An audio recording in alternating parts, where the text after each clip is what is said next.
Hey there, this is TEKCHANDANI from SmartCapital with another piece of pie, that's PIE, and it's just short for Passive Investor Education. These pieces are informational nuggets that I have collected and researched over years, and I want to bring it to you so you don't have to go through sifting books, blogs, and Google searches to understand them. My intent is to make these pieces small so they are easily digestible, if you know what I mean. Oh, by the way, if you haven't still downloaded our free email course, The 8 Pieces of Pie, I would highly recommend that you do that from our website, which is smartcapitalmgmt.com, smartcapitalmgmt.com and /pieces of pie. It's like having the entire pie but one slice every day for 8 days. But today we are going to talk about a question that I get asked a lot by passive investors. What is the difference between REITs and real estate syndications? Well, being an active landlord is not for everyone. I know, I've tried it, but quickly realized that my time was better used elsewhere. And I hear it a lot from people. I love real estate and I like the advantages, but I don't want to be taking calls to fix toilet emergencies at 3 a.m. Yep, me neither. And that's the beauty of passive investing, that you don't have to. And this search for passive income turned a lot of investors to look at REITs. That's just real estate investment trusts, which are traded like stocks or more like mutual funds. They are easy to access and have their advantages, but they do differ from syndications in many ways. Today we'll explore 6 of those differences here. So what is a REIT anyway? When investing in a REIT, you are buying a stock in a company that invests in commercial real estate. So let's dive in. Number 6, number of assets. A REIT is a company that holds portfolio of properties across multiple markets in asset class, which could mean great diversification for investors. Separate REITs are available for apartments, buildings, shopping malls, office buildings, elderly care, etc. Or a REIT could have a combination of these assets classes. On the flip side, real estate syndication, you invest in a single property in a single market. You know the exact location, the number of units, the financials specific to that property, and the business plan for your investment.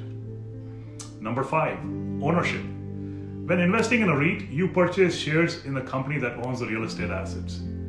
When you invest in real estate syndication, you and others contribute directly to the purchase of the specific property through the entity. It's usually an LLC that holds the asset. Number 4, access to invest. Most REITs are listed on major stock exchanges, and you may invest in them directly through mutual funds or via ETFs, that is exchange traded funds, quickly and easily online.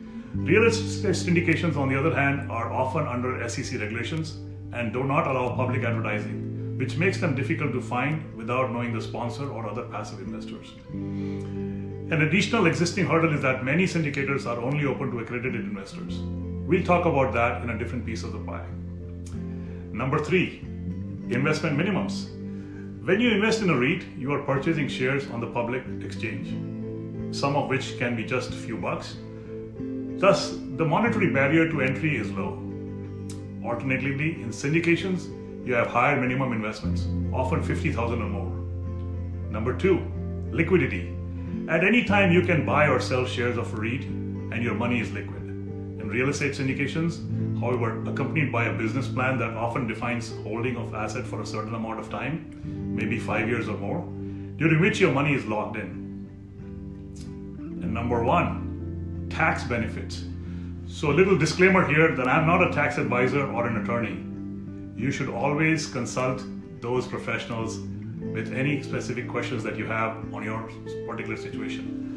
That said, one of the biggest benefits of investing in syndication versus REITs is the tax savings. When you invest directly in a property, that's real estate syndications included, you receive a variety of tax deductions. The main benefit being depreciation, that is writing off the value over asset over time. Oftentimes, these depreciation benefits surpass the cash flow. So you may show up on loss on paper but have positive cash flows. Those paper losses can offset your other income, like from an employer. Some restrictions apply there.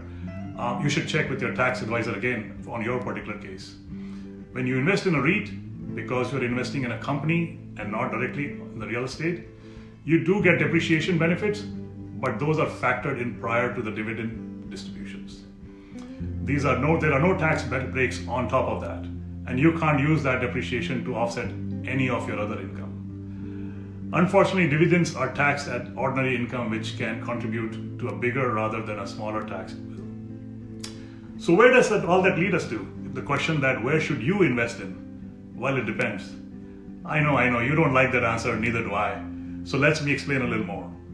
All in all, there is no one best investment for everyone. If you have just $1,000 to invest and want to access money freely, you may look into real estate investment trust, the REITs. If you have a bit more available and want direct ownership and more tax benefits, a real estate syndication may be for you. And remember, it doesn't have to be either or. You might begin with REITs and then migrate towards real estate syndications later. Or you might dabble in both to diversify. Either way, investing in real estate, whether directly or indirectly, is a great way to diversify your portfolio and onwards to the path to your financial freedom that you so deserve. Well, I hope you enjoyed today's bite. Take time to digest it, and I will see you again with another piece of the pie that is passive investor education for you. So long.